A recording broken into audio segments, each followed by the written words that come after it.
yung phone mo? Ate Tara! Ano yun? Yung phone mo ate kanina pa nagre-ring. Trabaho yata. Trabaho na naman, Vera. Kasi sabi ko naman sa'yo, lumipat ka na ng trabaho eh. Marami namang ibang pwedeng pasukan. Bakit nagpapakadakila ka dyan? Late ka na umuwi tapos on call ka pa. Pwede bang work from home ka na lang? Kapag yung trabaho ko naging work from home, baka hindi ka na umuwi dito. Ate naman, syempre ibang trabaho. Aalis na ako. Night shift ako sa fast food chain eh. Ilak mo yung pintuan kapag babalik ka na sa opisina mo ah. Okay, ingat ka, Lani. Ikaw din ate. Huwag ka mag-uwi ng trabaho dito ah. Oo, sira ka talaga.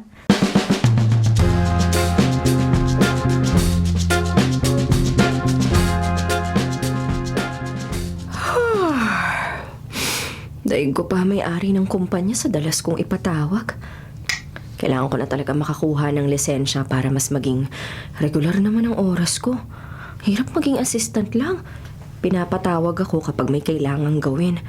Assistant daw pero parang all-around helper naman ang datingan. Nakakaloka na magre-resibo lang pala tatanggap ng bayad. Hindi pa ipinagpabukas na lang ng kliyente. Sana hindi nila dinadamay ang mga empleyado dito sa trust issue nila sa mga kamag-anak nila. Antok na ako. Makapikit nga muna at makaidlip dito sa sofa ng opisina. Mamaya na ako uuwi. Sayang din yung ipinamasahe ko kung aalis ako agad. Babayaran naman nila yung oras ko eh.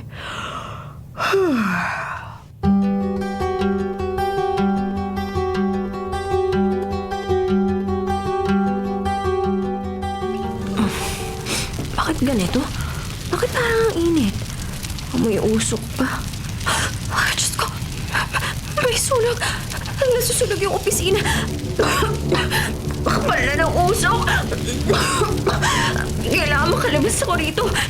Kailangan makalabas ako agad. Baka maging barbecue ko rito eh. Ay, Diyos ko. Tulungan niyo ako. Hindi pa ako pwede mategi, Lord. Marami pa akong pangarap sa buhay. Isa pa, hindi ko bet maging overly tandok sa kabaong ko, no? Tulong! Tulong! Tulong! Tulong! May tao ba rito? Imposible. Nakahiwalay tong building na to eh. Alam ko ako lang nga nandito. Pero parang may naririnig akong ibang tao eh. May boses. Tulong! Parating na yung bombero. Sana lang mas bilisan pa nila. Dahil hindi ko na yata kaya.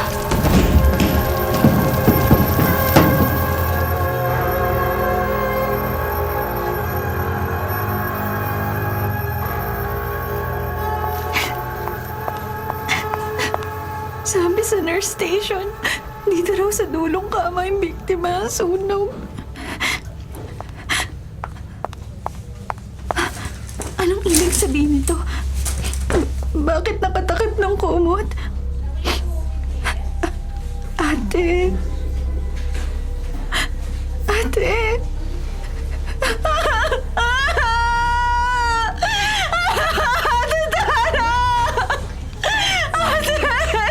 Bakit mo ko iniwan? Ate, bumalik ka, please! Ate! Bakit ka umiiyak? Ate, huwag naman ganito. Huwag kang magsalita kung multo ka na. Joke lang na sinabi kong bumalik ka. Ate, takot ako sa mumo. Please, huwag ka manakot. Luka-luka. Andito ako sa kabilang kama, oh. Sino ba yan iiyakan mo dyan? Ate! Ate! Buhay ka! Ano nangyari? Okay ka lang ba? Oo, buhay ako. Pero ito, second degree burn yung mga kamay ko't kalahating braso. Nabagsakan ng umaapoy na debris nang mawalan ako ng malay sa sunog. Buti na lang dumating agad yung mga bombero. Kung hindi, baka mumu na talaga ako ngayon. Bakit yung mukha mo wala man lang galos? Siyempre, ginawan ko ng paraan para hindi tamaan. Ito na nga lang yung yaman ko, magiging uling pa. At least itong kamay at braso pwedeng takpan ng long sleeves at gloves, di ba? Ate, buti na lang buhay ka. Salamat sa Diyos. Oo nga, Lani. Salamat kay Lord at nakaligtas ako sa kamatayan.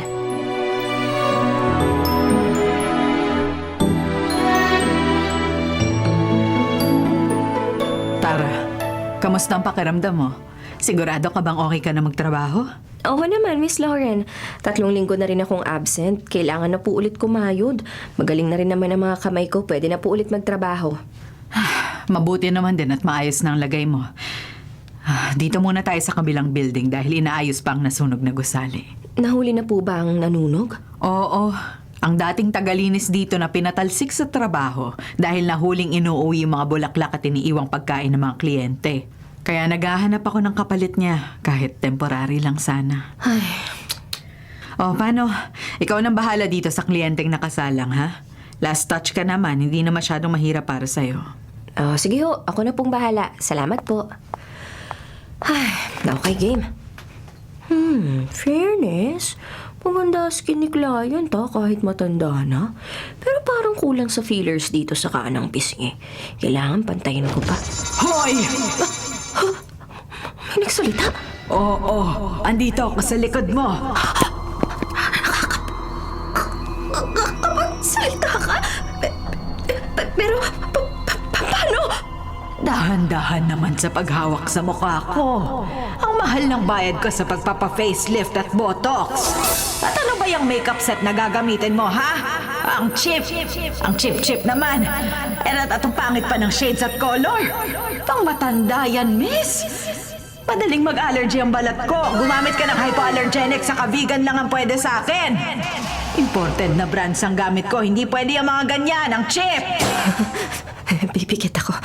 Imahinasyon ko lang to. Walang nagsasalita. Hindi totoo na nakahigang bangkay, bumangon, at ngayon, nakakausap ako. Hindi totoo to. Oo, baka naman, panaginip lang to. Pagbukas ng mga mata ko, nagigising na ako. Wala na siya. Okay, bibilang ako ng 3. 1, 2, 3. Paano ba yan? Nandito pa ako.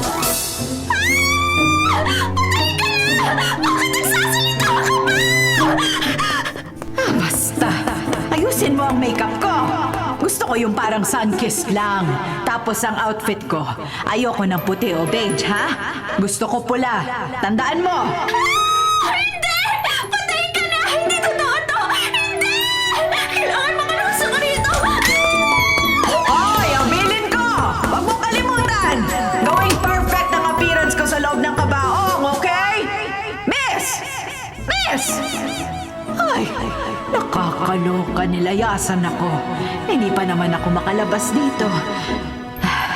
Di bale, baka babalik naman siya. Mag-uusap na lang kami ulit. Ang dami ko pa sanang request eh.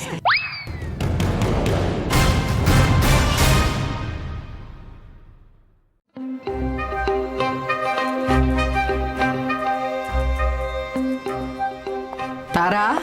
Tara, saan ka pupunta? Miss Lauren, uuwi po muna ako. May ano... Biglang sumakit po yung kamay ko. Oo, tama. Bukas na lang po ulit ako babalik. Pasensya na po. Ha? Pero sabi mo kanina... Pasensya na po. Pasensya na, ma'am. Tara! Hindi ba ako namamalik mata lang kanina? Totoo ba yung nakita ko? Pero paano? Bakit biglang bumangon? Biglang nabuhay sa harapan ko yung bangkay na aayusan ko. Hindi pwede to. Hindi pwede. Hindi kaya nababaliw na ako? O baka naman nasa panaginip ako ngayon. Pero hindi eh. Di na nga itong braso ko, kakakurot ko. Baka ma-infect pa ang pagaling na sugat sa pinagagawa ko. Kailangan ko makasiguro. Kailangan kong malaman kung nababaliw na ba ako. Kung panaginip ba to o imahinasyon ko lang ang nangyari kanina. Teka, baka may pwede akong pagtanungan. Kahit nakakatakot, bahala na. Para malaman ko kung babalik pa ba ako dito o hindi na. O kailangan ko nang magpunta ng mental hospital. Itong makakasalubong ko, tatanungin ko na nga.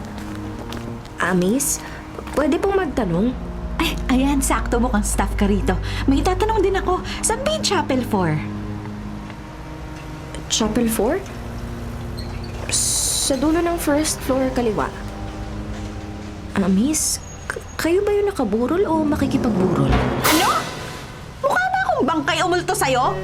Buwisit na to? Lakas mo makasira ng gabi Buwisit ka! Ay, ala, tao pala.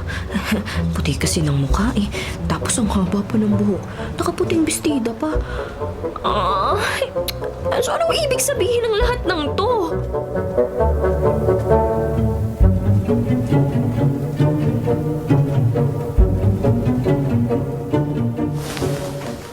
Ate, ano ba? Kanina ka pa kilos ng kilos sa higaan. Hindi ako makatulog. Maaga papasok ko bukas. Lani, Ate, kanina ka pa. Lani ka ng lani. Parang may sasabihin ka na hindi mo naman tinutuloy.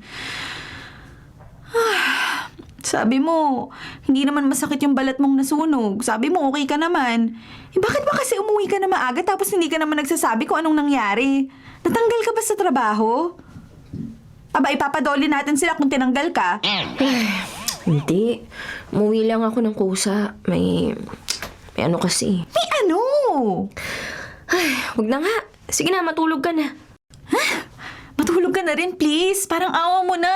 Para makatulog na rin ako. Ay, oo na. Sige na, good night. Magdasal ka para makatulog ka. Ay, kung ganun lang sana kadali eh. Simula manggaling ako sa funeraria, nakailang dasal na ako sa chapel. Nag-try din akong maghanap ng multo. Wala naman ako nakita. Paano ko ba ipapaliwanag yung nangyari kanina? Ay...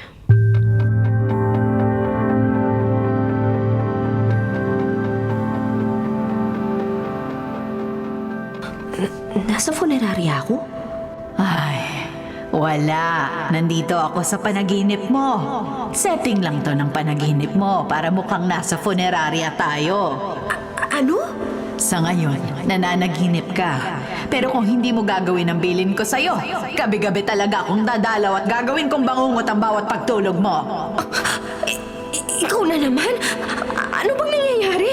Simple lang. May pinapagawa ako sa'yo, hindi ba? Mahirap bang request ko? Hindi naman, di ba? Gusto ko lang maging maganda at perpekto sa huling mga sandali ng pamamalagi ko rito sa lupa. Hindi ko pa nga sigurado kung aakyat ako sa langit eh. Pero baka naman effective ang pagdodonate ko sa charity noon. Kaya dapat, bongga ang ganda ko. Pero patay ka na eh. Paano nagsasalita ka? Ano kung patay na ako? Sa nakakausap kita eh. At ikaw lang ang nakakausap ko. Hindi rin ako makalabas doon kanina. Pero nasa panaginip kita? Aba, malay ko sa mechanics nitong powers mo. Bakit dito nadadalaw kita? Basta, I need your assistance. Gawin mo na lang para sa ikatatahimik nating dalawa, okay? Pero wala po akong imported na makeup. Ay, nako. O sige, kung hindi kaya ng budget mong mag-upgrade ng makeup, kunin mo sa makeup kit ko. Nasa huling habilin ko na ilagay sa kabaong ko ang mga makeup ko at pabango. Ipaalala mo rin sa mga anak ko na pula ang gusto kong damit kung hindi nila maalala. Hindi ko kasi nailagay sa will. Pero po... Gawin mo na lang. Gusto mo ba? Gabi-gabi ako may special appearance dito sa pagtulog mo. Ayoko po. Gawin mo na lang ang sinasabi ko sa'yo! Nananakot po ba kayo? Trinay ko lang. Pwede palang magbago ang boses, no? O basta ha, miss. Aasahan ko ang cooperation mo, ha? Bye!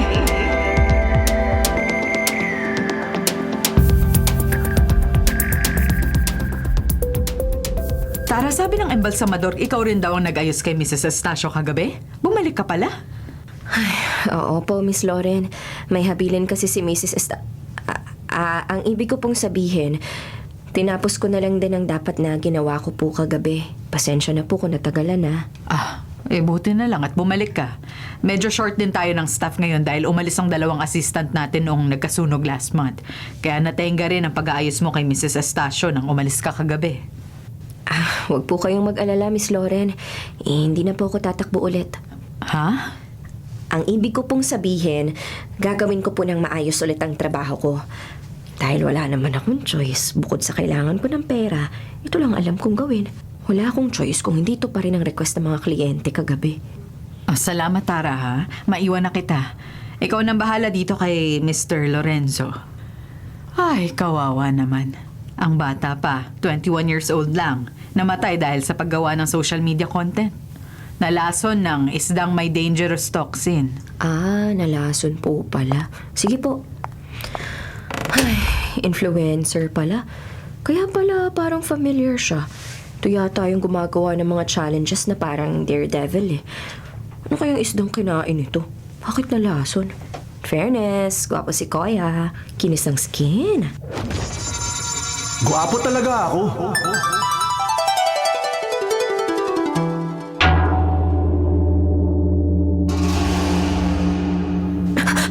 Bumangon ka? Akala ko patay ka na. Yun din ang alam ko eh.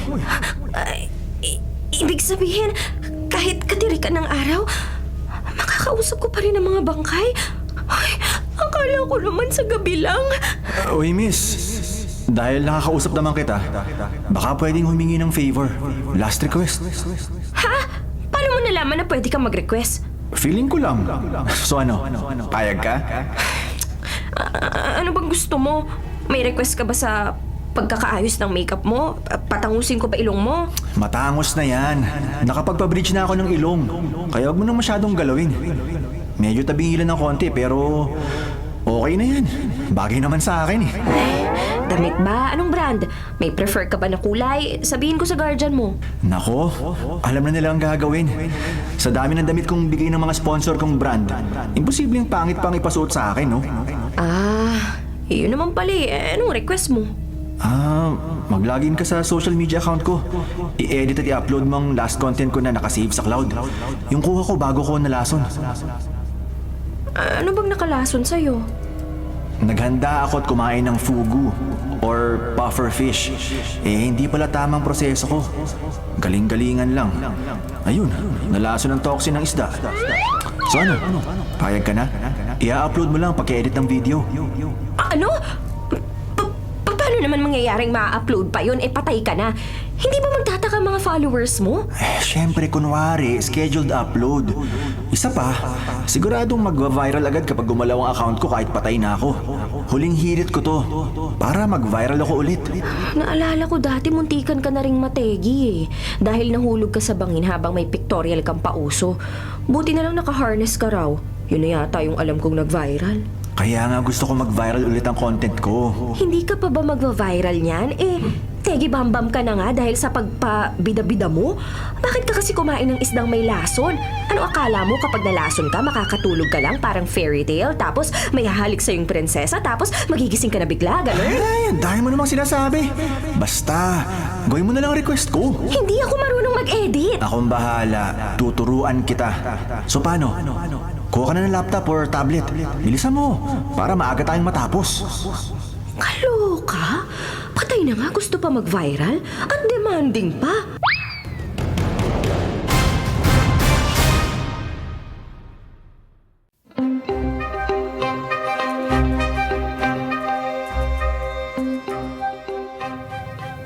Nakakatakot tong bagong aayusan ko, ha? Nag-suicide pala to. Baka kung anong hilingin ito sa akin kapag nakausap ko. Pero wala naman ako magagawa kundi gawin na lang ang sasabihin nila. Basta kaya ko at hindi ilegal. Eto na. Hawakan ko na mukha niya. Ay, bakit walang nangyari? Hindi siya nabuhay? I mean, hindi siya nagsalita. Hindi ko nakakausap. Teka, baka hindi lumapat yung kamay ko eh. Subukan ko ulit. Hala, ayaw talaga. Alam ko na, dahil siguro kinuha niya ang sarili niyang buhay. Isang malaking kasalanan. Ay, so ibig sabihin may criteria for judging din pala mga pwede kong makausap. Hindi siguro pwede yung nakagawa ng mabigat o mortal na kasalanan na may kinalaman sa buhay ng tao. Ay, okay. So mapapahinga ang puso kong duwag ngayon. Ay, kabayo! Hey, sino naman to kumakatok? Kakagulat ah!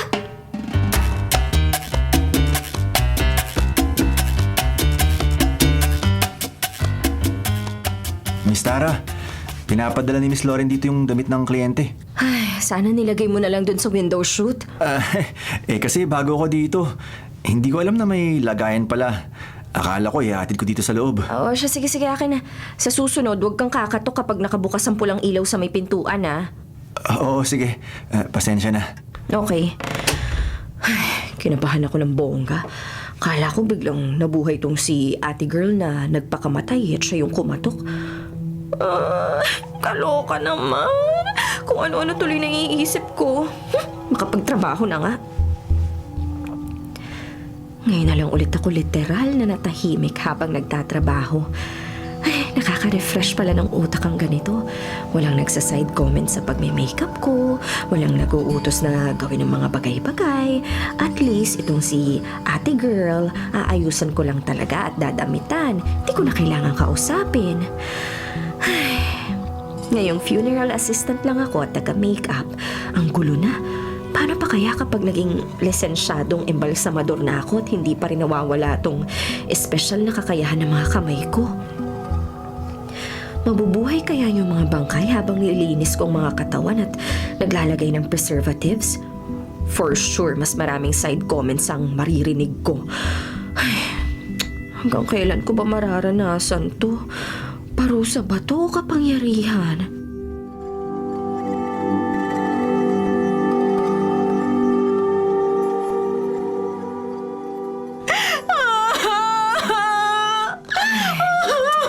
Kaloka, kung makaiyak naman tong babaeng to. Kala mo talaga siya yung namatay. Simon! Gumising ka, Simon! Magkakaanak na tayo! Please, gumising ka! Magiging daddy ka na, mahal ko! Kung sabihan ko kaya siyang nagising nga ang Simon na tinatawag niya. Pero Samantha ang pakilalang name sa akin kanina.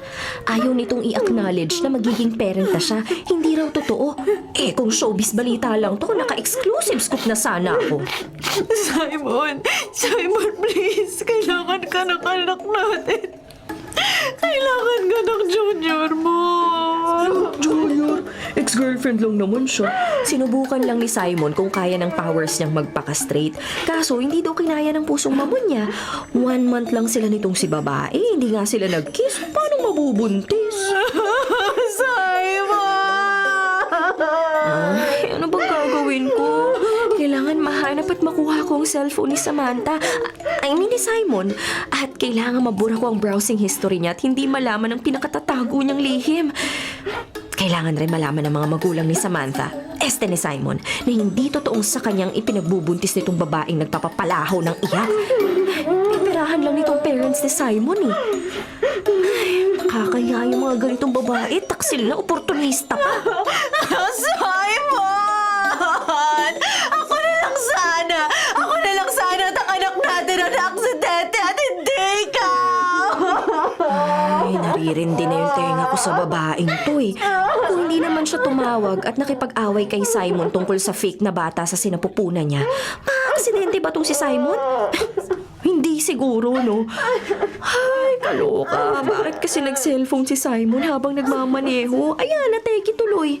Bad nga yun eh. Katulad ng don't drink and drive and don't use your phone while driving. Nasaan na ba kasi yung itim na clutch bag na may pink na lining sa loob? Kaloka. Paano ko naman malalaman na pink ang lining ng bag niya sa loob? Paano kung naka-zipper pala?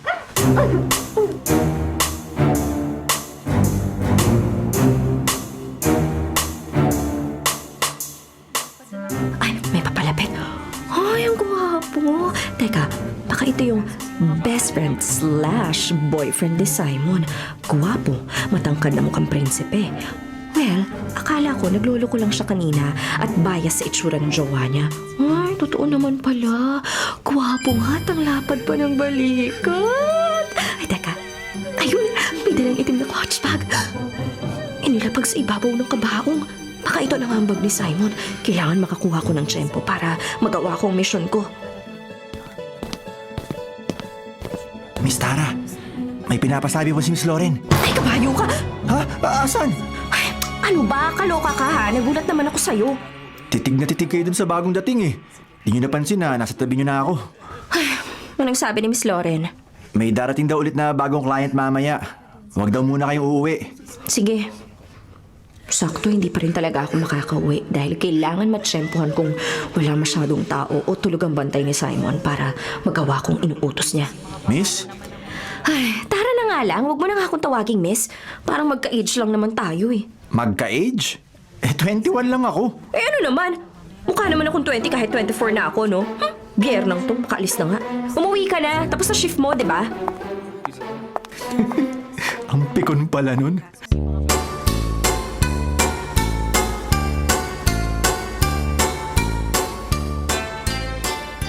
Heto, nakuha ko na ang phone finally. Matapos ang mahabang paghihintay na makatulog ang bantay ni Simon. Teka, anong habang passcode? Ang passcode ng cellphone ko ay 14344. Basta, alisin mo ang lock pagkatapos mong murahin ang browsing history ko ha.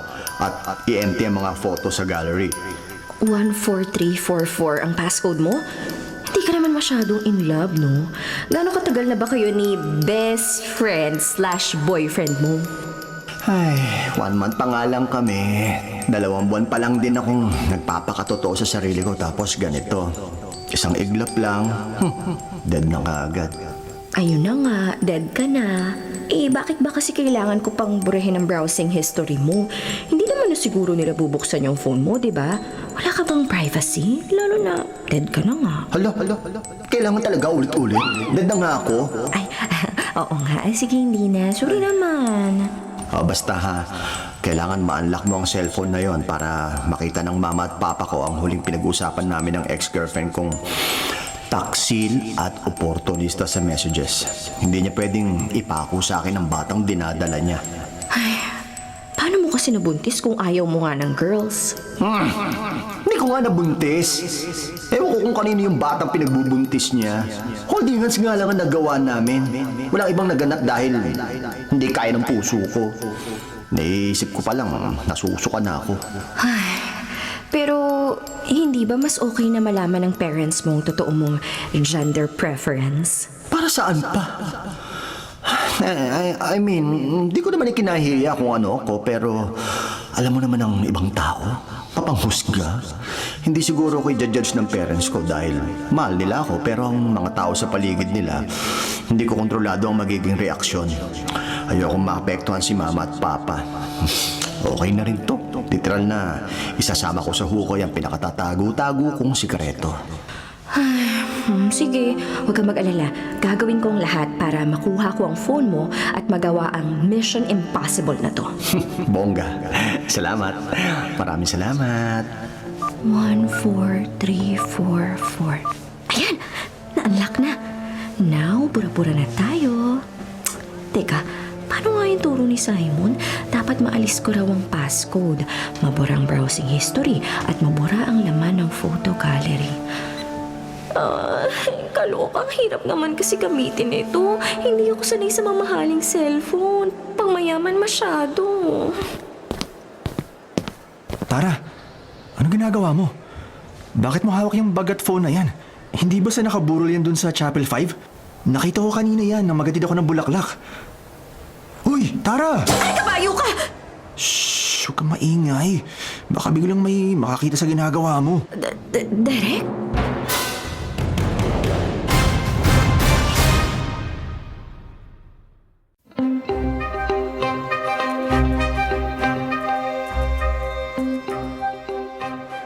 Tara, kapag nalaman ni Miss Loren yan... Susuli ko rin naman kaagad. May kailangan lang akong gawin. Kaya huwag kang maingay dyan ha. Matatapos na ako rito. Ano ba kasing ginagawa mo? Delikado yan. Kapag nahuli ka, siguradong masisisante ka sa trabaho. O baka ipakulong ka pa dahil kinuha mo yung gamit na hindi sa'yo. Paano mo ba kasi nakuha yan? Nabuksan mo ba? Kanino ba yan? Napakadami mo namang tanong. Wait lang sabi eh. Kailangan ko lang mabura yung browsing history at ang buong gallery. Konti lang naman palang picture, so mabilis lang mabura. Ay, wow! Ang daming gwapo. Focus tayo. Tara, focus. Tara, ano ba? Ayan, tapos na. I-off ko na. Paano pala patayin to? Ay, ano ba yan? Nangangain ng tanga? Dito, akin na. Oh, yan, naka-off na. Ayan, salamat. Mission accomplished. Ibabalik ko na sa bag ang cellphone. Oh, eto na. Teka, ba't mo binibigay sa akin tong bag? Ikaw na magsuli. Aayusan ko pa yung bagong dating na client. Salamat ha. Ay, teka! Uy, Tara!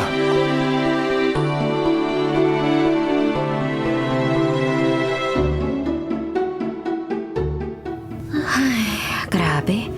Ang bata pa nitong kliyente. 10 taong gulang. Kawawa naman ang bata-bata pa. Bakit kasi pinapabayaan ng magulang na gumala sa daan? Sagasaan tuloy. Delikado pa naman sa panahon ngayon. Dapat talaga mag-ingat lahat ng tao, lalo na mga bata. Ay, kinakabahan ako Kaya hihilingin ito sa akin. Ay, bahala na. Kailangan ko na siyang hawakan para matapos na rin ang pag-aayos ko sa kanya. Miss, sino ka? Nasaan ako? Bakit ganito ang ayos ko? Hindi mo ba alam ang nangyari sa'yo? Hindi. Pero ngayon may naaalala na ako.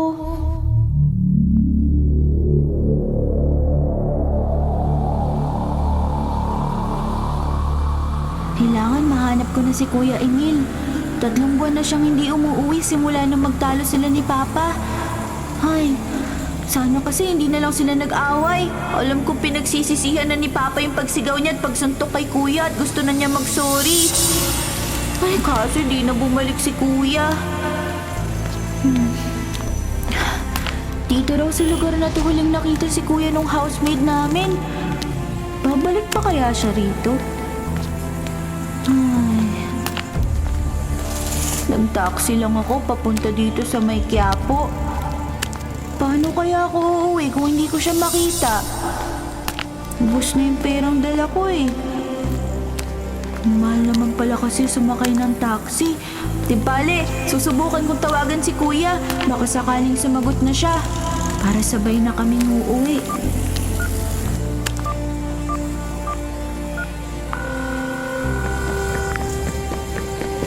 Aray ko! Sakit! Cellphone ko! Kinuha ng lalaki yun ang cellphone ko! Hoy! Sa akin yan! Balik mo yan! Magnanakaw! Kailangan mahabol ko yung magnanakaw. Babawiin ko yung cellphone ko! Ay, nabangga yung bata. Kawawa naman. Kawawa naman kaya. Tumawag kayo na ambulansya! Yung bata! Kawawa naman talaga!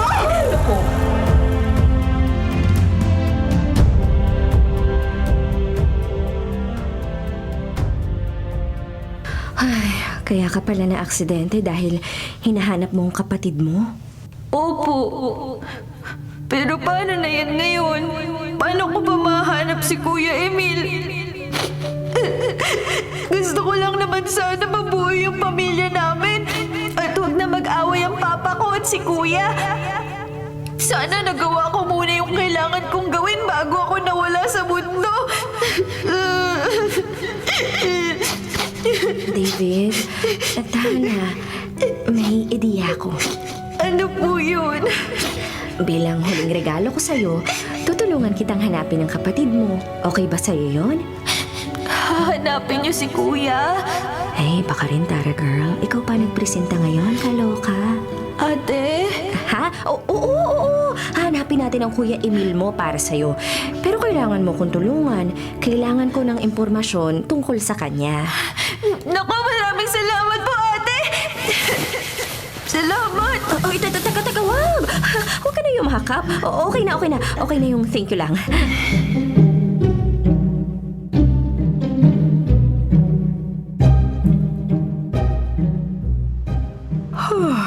Inumaga na ako dito sa trabaho. Tapos maya-maya lang papasok na ulit ako. Saan ako hahanap ng oras para hanapin yung kapatid ni David? Tara! Oh, akala ko kanina ka pa umuwi. Ay, nakatulog ako dun sa opisina eh. Ang sakit nga sa likod. Eh, maiba nga ako. Ano ba talagang ginagawa mo kanina? Napansin ko, lagi ka nalang nakikialam ng gamit ng mga kliyente. Hindi ka ba nakukonsensya? Ginagalaw mo yung gamit nila? Ay, kung konsensya rin lang, sana nga wala na lang ako noon. Para hindi na ako nagdurusa ng ganito. Kundi ko lang sana nakakausap yung mga bangkay na yan eh. Wala silang mga huling habilin. Pakikialaman ko ba ang mga gamit nila? Ano yun? Bumubulong ka pa dyan. Ganito na lang. Tulungan mo ako. May kailangan akong mahanap na nawawalang tao. Sa Quiapo Church daw huling nakita ang kapatid ng kliyente ko. Kailangan natin siyang mahanap. Pero kailangan ko munang magpunta sa bahay nila para makakuha ng picture ng kapatid niya. Ano? Tulungan mo ako? Ha? Eh, ba't naman kita tutulungan? Eh, sabi mo nga, di ba? Kliyente mo yun. Naku naman. Mamayaran kita para sa tulong mo. Kulang lang ako sa oras. Hindi ko kayang maghanap mag-isa. Ano, game ka ba? Inaalok mo ka ng sideline? Hindi mo ba ipapaliwanag muna kung bakit ka nga nakikialam sa gamit ng mga patay? Kapag sinabi ko ba, maniniwala ka? Eh, bakit naman hindi? O sige. Ganito kasi yun. Simula nang muntikan na ako mamatay sa sunog dito sa funeraria, tuwing hahawakan kong katawan ng bangkay na haayusan ko, nabubuhay sila at humihingi sila ng tulong at pabor mula sa akin. Nababaliw ka na ba? Ano ba pinagsasabi mo dyan? O kita mo na? Kung ayaw mong maniwala, mamayang hapon makita tayo dito at sumama ka sa bahay ng kliyente ko.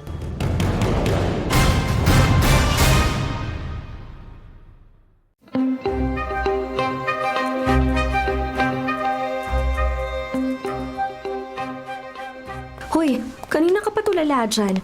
Simula nang nakapasok tayo dito sa subdivision, tahimik ka na tulala. Ay, grabe. Akala ko hindi tayo papapasukin. Buti na pakiusapan mo yung gwardya. Ano bang ibinulong mo sa kanila? Sumaludo pa sa'yo eh. O dahil ba kapangalan mo yung pupuntahan natin? Akalain mo yun? Emil Derek din palang pangalan mo. Akala ko Derek lang. Tara, saan ba yung address na sinasabi mo? Ito na nga, pupuntahan na natin. Kung tamang pagkakaintindi ko sa itinuro ng kliyente ko, may ilang kanto pa sigurong lalakarin. Hindi ko pa nakikita yung playground eh. Playground? Oo, ayun na siguro yung playground oh. Yung nadaanan natin. Malapit na siguro tayo. Basta kapag nakita na natin yung black gate na may malaking puno sa harapan at may malaking garahe na maraming kotse, oo, tama. Yun na yun. Itim na gate na may malaking puno sa harap? Itong bahay na to ba? Ay, yan nga! Ito nga yung bahay! Ang galing mo ah! Paano mo nalaman yung pupuntahan natin? Uy, Derek. Bakit parang namutla ka? Ayos ka lang ba?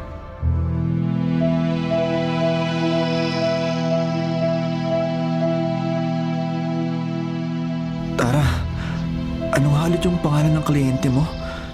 Hindi ko masyado narinig kanina. Si David. Hinahanap niya yung kapatid niyang si Emil Derek. Ay, kawawa nga yung bata eh. Nasagasaan siya sa may Quiapo. Kakahanap sa kapatid niyang naglayas. Pero sabi ni David, mamamatay din naman daw siya kahit hindi siya masagasaan. Ano? May leukemia daw siya. Gumaling na noon, pero bumalik ulit kaya gusto niyang makita ang kapatid niya para kahit mawala na daw siya, may makakasama yung papa nila at miss na raw nila ng papa niya yung kuya niya. Hindi!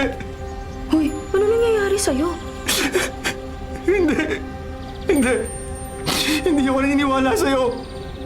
Hindi totoo yan! Hindi! Hindi patay ang kapatid ko! Ano? Ikaw si Emil?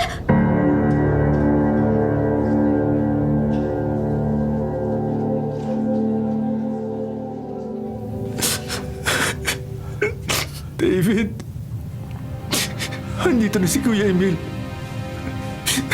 David, I'm sorry. I'm sorry, David. Emil. Anak. Papa, I'm sorry. I'm sorry, kasalanan ko. Kasalanan ko kung bakit nawala si David. Hindi, anak. Aksidente ang nangyari. At siguro, kaloob ng Panginoon para hindi na humaba pa ang paghihirap niya. Ayaw na magpagamot ni David dahil pagod na raw ang katawan niya. Papa, bakit hindi niyo sinabi agad sa akin para nakauwi ako agad?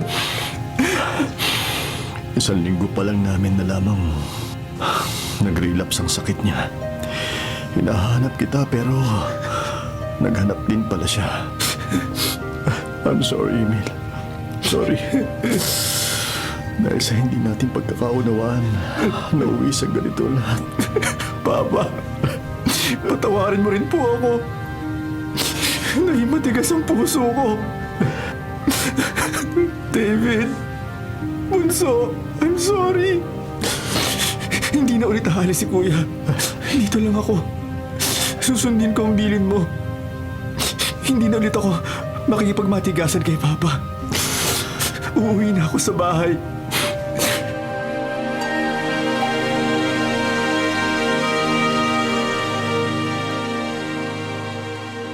Tara, may bagong dating na client. Pwede mo na ayusan pagkatapos ng embalsamador. Sige po, Miss Lauren. Ayos ka lang ba? Kanina ka pa tulala. Naisip ko lang po kasi na sobrang iksi ng buhay. Si David, 10 taong gulang pa lang pero ang dami na niyang napagdaanan. At ngayon, maaga rin siyang kinuha mula sa pamilya niya. May hangganan naman talaga ang buhay ng tao. Hindi natin sigurado kung kailan tayo babawian ng buhay na ipinahiram lang sa atin. Miss Lauren, alam niyo ba kung bakit hindi ako umalis sa trabahong to? Dahil walang tumatanggap sa yung parlor kapag nalaman na ang expertise mo ay mag-ayos ng mga patay? Opo, kasama na rin yun. Pero may isa pa pong dahilan. Ano yun? Mas na-appreciate ko po kasi ang buhay dahil sa pag-aasikaso ko ng mga patay. Marami pong pinagsisisihan ng mga patay. May ibang handa na, pero marami ring hindi na. Kaya lagi kong naaalala na maiksi ang buhay. At dapat gawin natin ang tama sa lahat ng oras. May nakakakita man o wala. Maging mabuti tayo para kahit anong oras man tayo kuhanin ng may likha, handa tayong haharap sa kanya na walang pagsisisi at walang mga kahilingang nais nating magawa bago umakyat sa kabilang buhay. Naiintindihan kita. Nakakatuwa dahil napakalalim ng pangunawa mo sa buhay. Ay, alam mo, nang maaksidente ka dito sa opisina, akala ko hindi ka nababalik. Pero eto ka, mas masipag pa at puno ng buhay at pag-asa. Parang ikaw ang nagpapasigla dito. Ikaw ang nagiging buhay dito sa funeraria at chapel. Nako, Miss Lauren, kung alam nyo lang, minsan pati patay talaga nabubuhay dahil sa akin. Ikaw talaga.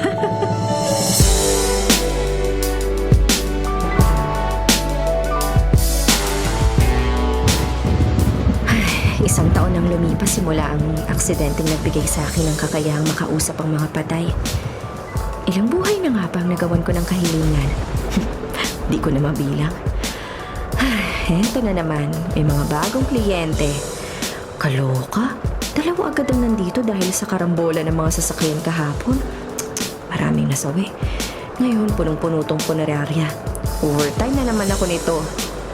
Ay nako, bago ang lahat, magdasal muna tayo bago simulan ang pag-aayos sa mga bangkay. Miss, nakikita mo ako? Nakakausap mo ako? Oo, pwede kitang bigyan ng isang kahilingan. Talaga? Sige, may hiling ako. Ano yon? May utang kasi ako. Pwede bang huwag na lang ilagay ang tunay kong pangalan sa labas ng chapel at burol para hindi na ako matunto ng pinagkakautangan ko? Ano? Eh wala naman ang magagawa yung maniningil kung wala kang pambayad. Patay ka na eh. Paano kung lapitan niyo ang pamilya ko. Ayokong mahirapan sila dahil sa akin. Sa bagay, bakit hindi mo na lang takutin yung maniningil? Magpakita ka para matakot sila. Aba? Multuhin mo ng slight. Ayos ah. Pwede ba yun? Hindi ko pa na-try. Hindi ko rin sure kung pwede. Naisip ko lang bigla. Teka nga. Sabay ko na nga kayong kakausapin. Baka may idea tong isa. Paano ka makakabayad o makakatakas sa pinagkakautangan mo? Hoy! Ikaw! Ikaw? Oh, magkakilala kayo? Kalain mo nga naman, small world! Dito pa talaga sa funeraria kayo nagkita. Roommates lang ang peg. Amazing! Miss, small world talaga. Siya yung tanan ko eh. Ano? Kaloka? Oo siya, sige. Pag-uusapan na natin anong gusto ninyong mangyaring dalawa, okay?